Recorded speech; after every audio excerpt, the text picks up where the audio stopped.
Kumpirmado na ang aktor at TV host na si Jong Hilario ay bahagi na ng bagong seryeng Sigabo, kung saan kasalukuyan na siyang sumasailalim sa taping kasama ang iba pang cast member.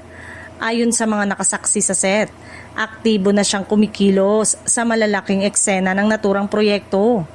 Kasama niya sa serye sina Coco Martin at Julia Montes, kaya mas lalong tumataas ang interes ng mga manonood dahil sa bigat ng mga pangalan na bumubuo sa cast. Inaasahan din na magiging intense at action-packed ang mga eksena ng serye. Dahil dito, agad na napag-uusapan ng fans kung maaapektuhan ba ang regular na paglabas ni Jong sa It's Showtime. Kilala siya bilang isa sa mga mainstay host ng programa kaya natural lang na magtanong ang publiko tungkol sa kanyang schedule.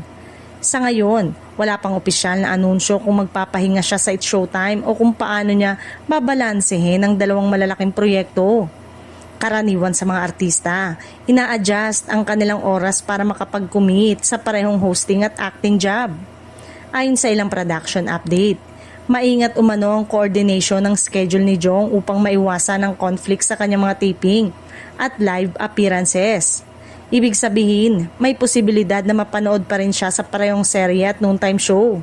Habang hinihintay ang final na detalye, mas lalo pang lumalakas ang excitement ng fans na makita si Jong sa mas seryosong papel sa Sigabo, habang patuloy pa rin siyang bahagi ng masayang tanghalian na It's Showtime.